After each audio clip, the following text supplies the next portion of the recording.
I'm Mark. And I'm Josh. And this is Alter Ego Comics TV, episode number 166. We're back to talk about the best comics of the week, and we've cobbled together?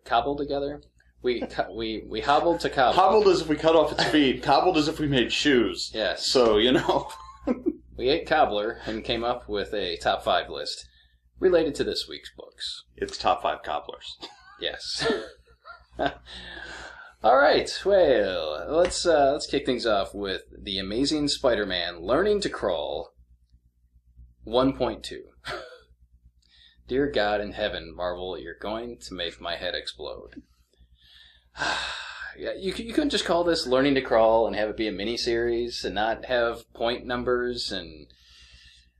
Anyway. They have Dan Slott under contract to write X number of Amazing Spider-Man books. That could be it. Written by regular Amazing Spider-Man writer Dan Slott with art by Ramon Perez.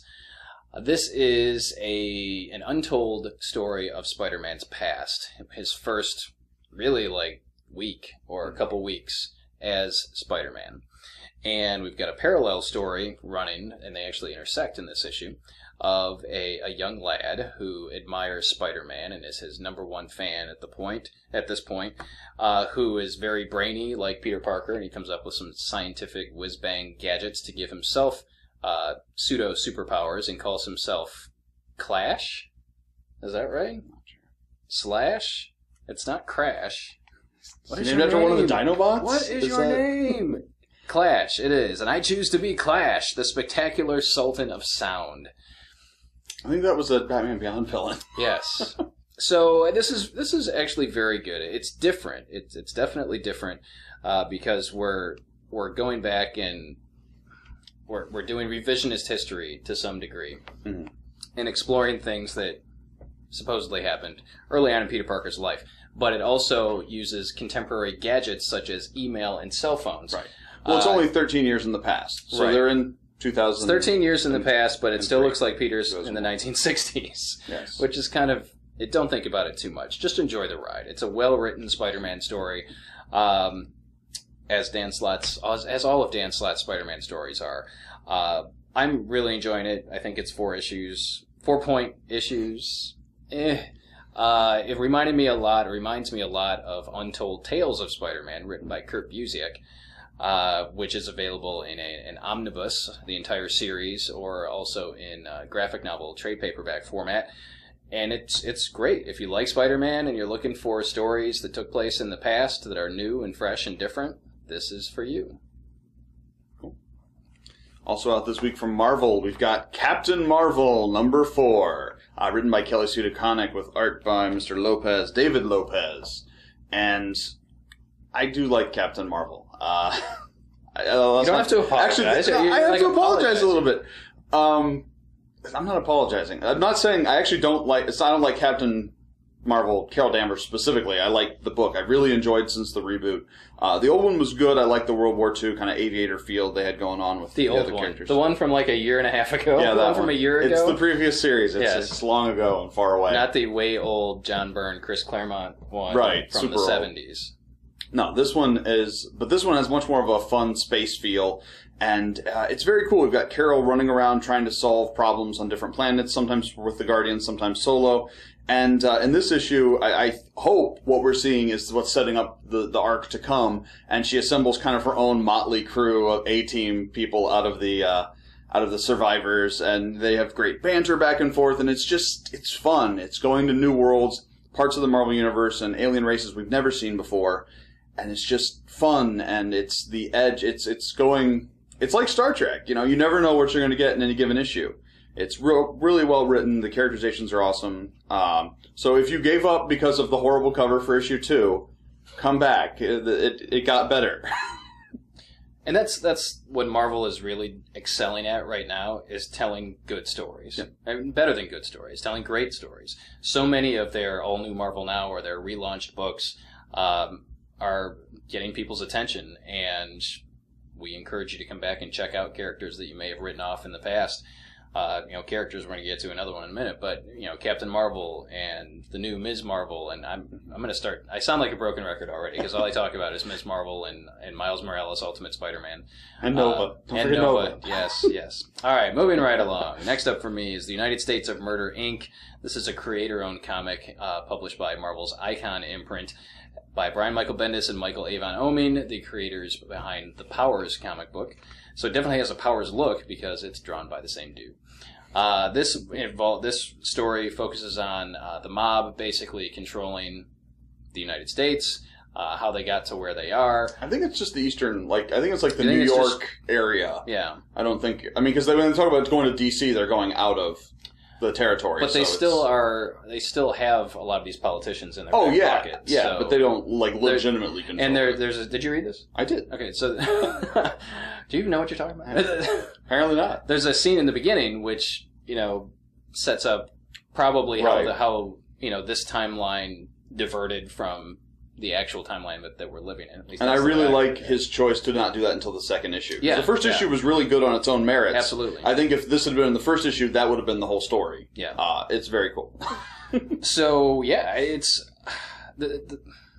I was trying to come up with something worthwhile to say about this, other than it's really good. It is really Without good. spoiling. Without spoiling it, yeah. Well, I think that, it's been long enough, and the first issue is available here at Alter Ego Comics. I assume it's available elsewhere throughout the United States of Murder, Inc. But the main character he becomes a made man. He becomes, a full-blown member of the mob. Both of his parents were in the mob, and he finds out at the end of issue 1 that his mother is working for the feds, and that he was born, he was hatched. His sole purpose in life is to hopefully continue to be a mole for the feds and help do away with the mob. And this kid, well, pick up issue number 2 to find out what happens. Yeah. But okay, so here's the thing: Brian Michael Bendis. He's known for all of his Marvel stuff, from Ultimate Spider-Man to All New X-Men to the 17 Avengers titles that he wrote for so long. He's part of the Brain Trust that's involved with Marvel Cinematic Universe. And what people forget a lot of times is that he really came to people's attention doing creator-owned books, things like Jinx and Powers and other ones that I'm... Torso, that I'm drawing a blank on. And it's nice to see him get to play in his own sandbox. I mean, it's one thing when he's working with corporate characters, it's another thing when these are his characters. And I feel like anything can happen. I love the dialogue. He's a master of dialogue. Of probably all the comic writers working in the business right now, I think Bendis is one of the best, if not the best, at writing dialogue. So those are reasons enough for you to pick up the series. The back matter, the end of this book, there is no letters pages because they had to send this to the printer before issue 1 even came out, is a reprint of an article where Bendis was interviewed and basically talking about his career in comics and getting comments from him on the state of the industry and Marvel movies and a variety of other things. But it's about a 2 or 3 page article, and it was excellent. It's very, very good. So you get a great comic, you get a great article at the back. United States of Murder, Inc. is great. Also great is my pick of the week, She-Hulk, number 5, written by Charles Soule, art by Ron Wimberly, and this picks up, a few issues ago, we had Jen having a consulting case for Latvian noble Kristoff, Doom's son of Doom, Doom's clone, actually, I guess. But last issue, she talked to Matt Murdock, and they did some little legal bantering. And at the end of the issue, we found out about the Blue File. Now, the Blue File's been hinted at since the first issue, but it's a case that she's looking into where she and another of other superheroes and a few supervillains have been sued, and then it's off the radar. No one seems to remember it. She doesn't remember anything about it, and she's trying to figure out what's up. Is there some judgment out there for which she's liable? Why is it covered up? And it's really, really fun. You've got Patsy Walker, Hellcat, trying to track down Tigra, who's one of the other superheroes implicated, and interacting with her. You've got She-Hulk herself tracking down the Shocker, Spider-Man villain extraordinaire, who's also not a plaintiff. Who are the people that are being sued? Defendant in the case, I guess. And I was somewhat concerned because the most recent times we've seen Shocker used well is in Superior Foes of Spider-Man, which is very offbeat and humorous, and soul nailed Shocker here. He was just great. Some of my favorite parts of the issue are She-Hulk and Shocker talking it out, and just really fun, great comics. And there are some reveals in here that are big, well, at least big for the book itself, but just so good. Very human, readable, fun, light. Well, it's not light. There's people getting murdered and stuff, but it's light great murder. comics. Yeah, it's light murder, the fun stuff.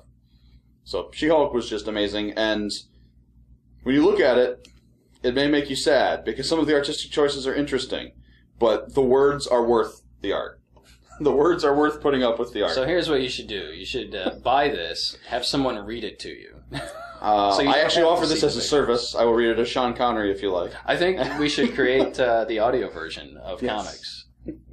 That's the next big thing, folks. It's going to be big. Starlight #4 is my final pick this week, written by Mark Millar. Is it Millar? Miller? Did we? I think it's Miller. I think it's Miller too, even though it's spelled A-R. And Goran Parlov, the first official title of the Millerverse that's going to intersect with other Millerverse properties at some point down the road. This is just a great book. It's been great since the first issue. We've mentioned it before, very much a John Carter of Mars, Flash Gordon type character who, in his youth, was transported from Earth to another planet, helped that planet throw off the chains of slavery and achieve victory in a number of different battles, comes back to Earth, no one believes him, he grows old, his wife passes away, and then someone from that other planet shows up and says, we need your help again. So he goes back, and that's the adventure. And we're introduced to new characters every issue, new technology, and there's a twist in this one when you get to the last page. So don't flip ahead. But Mark Millar's Starlight is top notch. In fact, everything that he's doing right now, and I wish we could see more Jupiter's Legacy. I'm not sure where that has dropped off to. But and after seeing that trailer for the Secret Service, it really makes me want to go back and read that again. So Starlight is a great book. Whether you pick it up as single issues or wait for the trade, you cannot go wrong. And the trailer's actually called Kingsman, right? Kingsman, the Secret Service, or is it vice versa? versa? I'm not sure. And the new collected edition, right? Says that too. Right, Secret Service was the title of the book on the shelf. Yeah. Kingsman is the name of, I don't know if it's the story arc or the first trade, or that's all there is. It's the only trade. Yeah, as far as we know, anything could happen. All right. I really love the way Miller's using the flashbacks really sparingly, so they're meaningful and interesting. Like, I love the just random one page of him remembering all of the stuff he did when he was the Flash Gordon kind of saving people. Just so fun. And I'm going to throw this out here, and I don't think I'm spoiling anything, but as I was reading this, I thought there was going to be like a St. Elsewhere moment where we're going to realize, and this could still happen, so I'm putting it out here now, we could realize that this is all taking place in the main character's head. He forgot to take his medication or something? Yeah, because there was just a point where I'm like, this really feels like we're going to have a reveal of this guy is, bad bleep crazy, and this is all happening in his head. But no such revelation yet. Is it going to happen? Who knows? M. Night Shyamalan's Starlight. Last up, I've got a bevy of new #1s. Just want to make sure they all stay on your radar. First up is The Empty Man. This is from Boom Studios, written by Cullen Bunn with art by Vanessa Ardellray. You may remember Cullen Bunn from his Deadpool Versus series that just will not stay on the shelves. And this is the story of some force or some phenomenon called the Empty Man that's causing people, or maybe not causing people, maybe they're just crazy, to flip out and destroy and kill each other in really horrific and interesting ways, and a cop that's investigating that. So fun if you like supernatural horror, very much in Bunn's wheelhouse with his kind of over-the-top scary stuff. And next up, we've got Wildfire #1, written by Matt Hawkins with art by Linda Sejic and Sepchik. Linda. And Wildfire is a tale ripped from the headlines. It's about genetic engineering of plants and how it can go horribly, horribly wrong, which sounds really dull and not like something you want to read. But it is. It's really human. It's a great look at the pressures on research scientists and the potential for things to go terribly badly. There's some great interplay between different theological schools and scientific schools, and I thought it was a really fun, fresh book. Top Cow's been great at that lately with, like Think Tank. And also written by Matt Hawkins. Oh, yeah. By the way. So if you like Think Tank, that's probably a good connection there. Yes.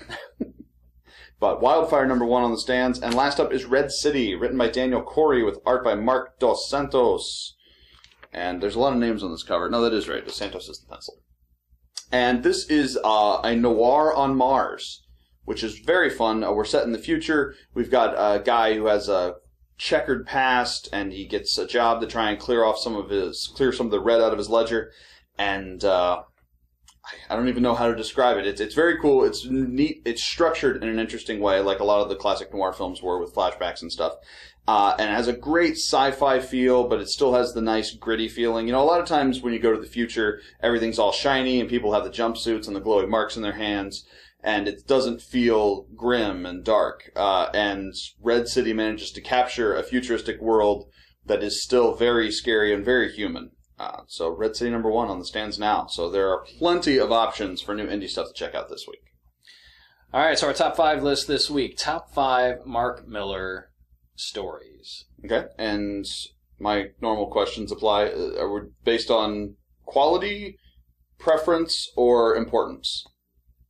All of those as they relate to you. As they relate to me personally, so yes. Preference. Okay, got it. So, there are... Sometimes I forget how much it's he's a lot. But I guess I'll go with the no-brainer on this one. Civil War.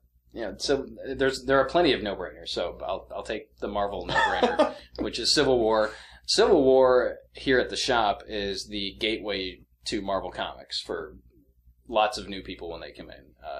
They've either played the Ultimate Alliance video game, which has elements of that storyline in it. They've seen the movies. They're familiar with all these characters. The logical starting point, at least for us, for the most part, is either going to be Civil War or House of M. And that's kind of the easy place to jump in and go. So thank you, Mark Millar, for giving retailers something that we can hand to new readers that are interested in the Marvel Universe, and they get, everything in there. It's just a really solid story. If you ignore a lot of the tie-ins that happen, I mean, it's a self-contained, for the most part, 8-issue storyline, if I remember correctly. 7 issues. Was it 7? Yeah.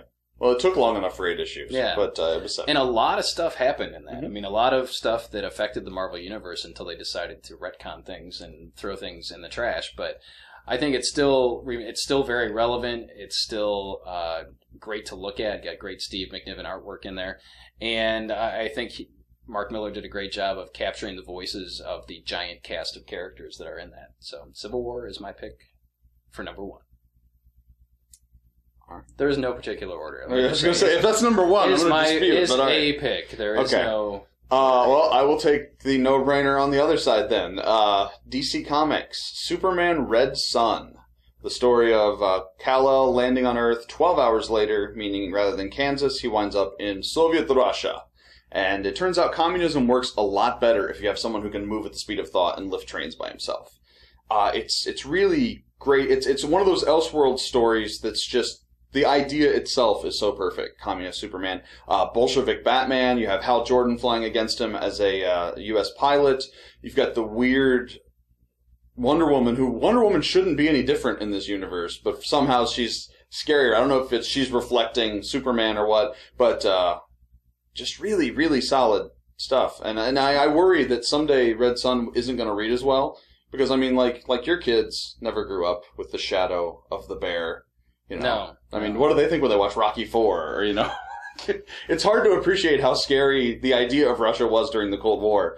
And I should say, Red Sun isn't necessarily portraying them as the bad guys. I mean, they're definitely communists, and they definitely have some questionable choices, but it's not black and white. There's definitely some gray area in there, and it's a great Superman story. And it's a great Superman story because you don't need to know anything. You need to know who Superman, Batman, and Wonder Woman are, and you can go with it, which is another great pickup for new readers. Yeah. I'm going to put a rule out there that we didn't mention, that we can only talk about things that are available in collected edition. Okay, so we're not covering any of his current stuff. Yeah, because I'm really enjoying Starlight. I'm enjoying Jupiter's Legacy. And I'm not sure Jupiter's Legacy has enough to judge yet anyway, but Starlight's great. How many? 3 issues? 4 issues? 4 issues, I think. And just as many as Starlight.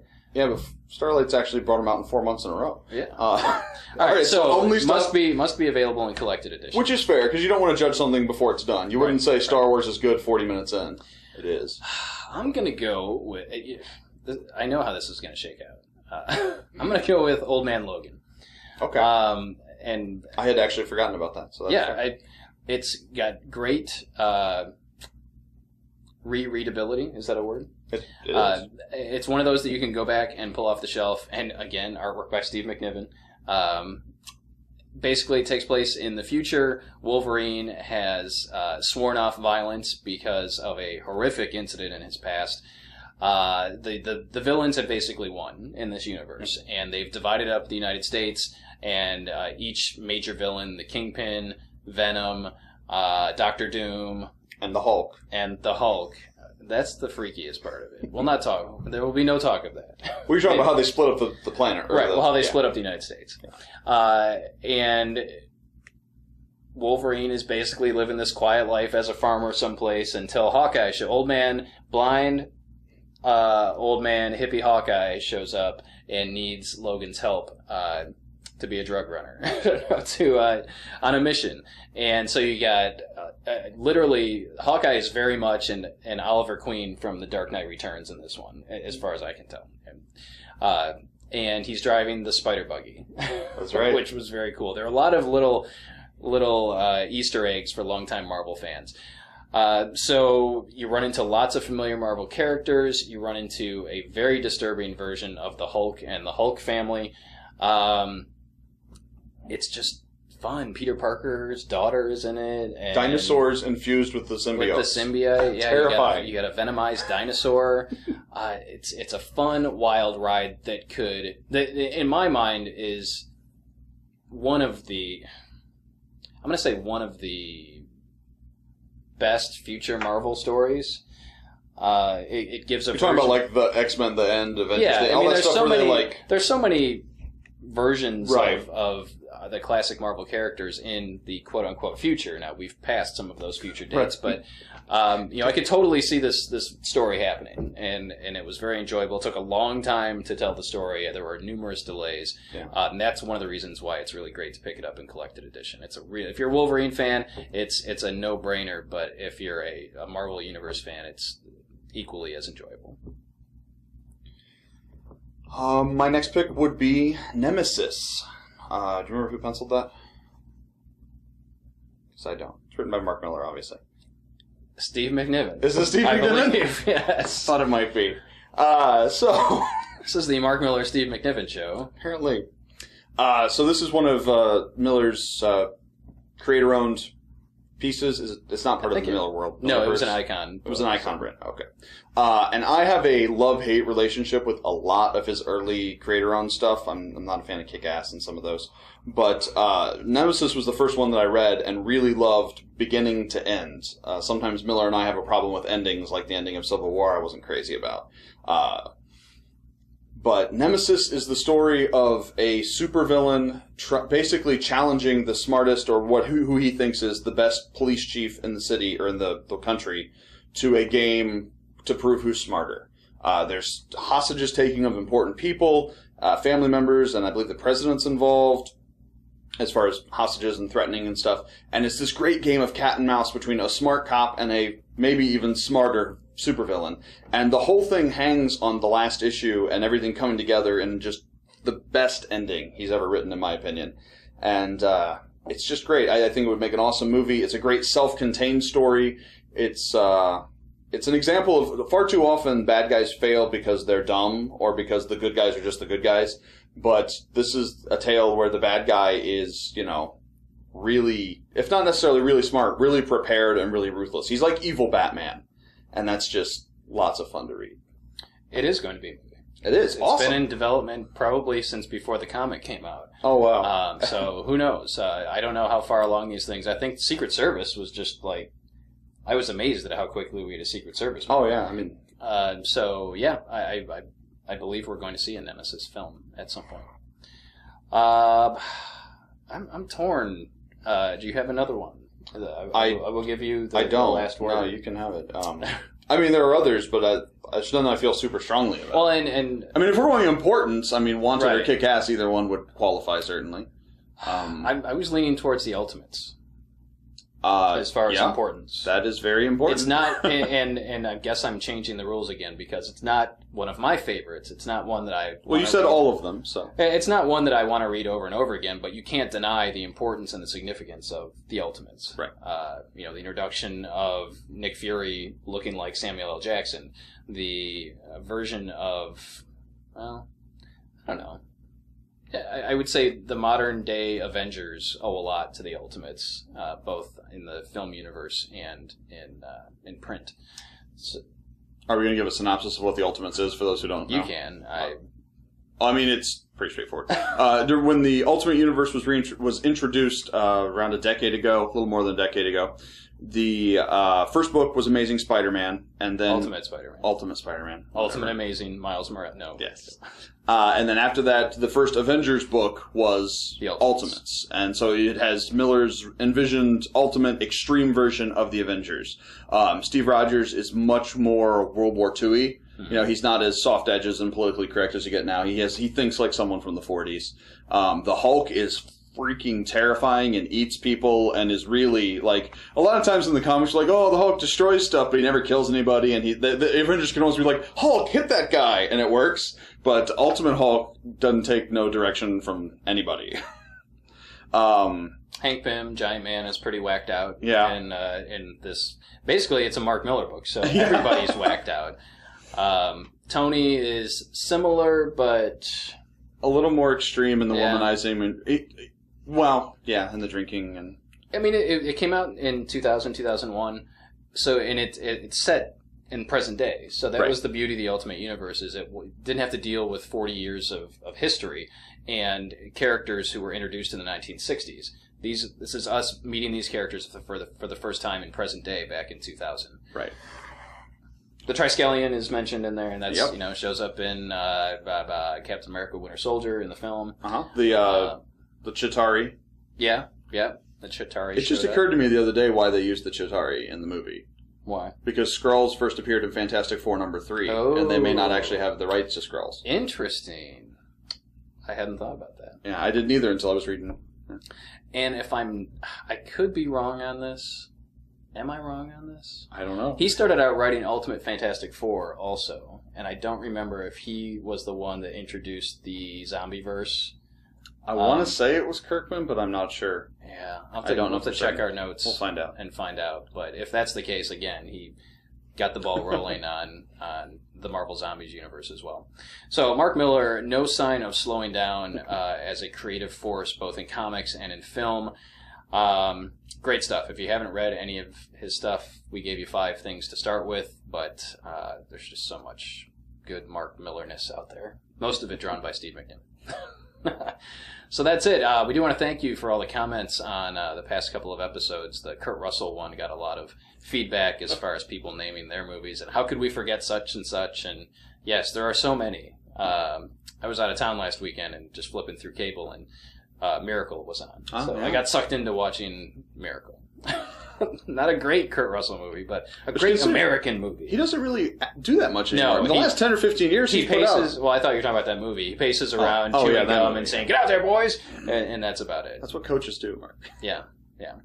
So, Mark Millar books. What are your favorites? Let us know in the comments below. And I think that's it for this week. You got anything else? No? We'll see you next time. Thanks.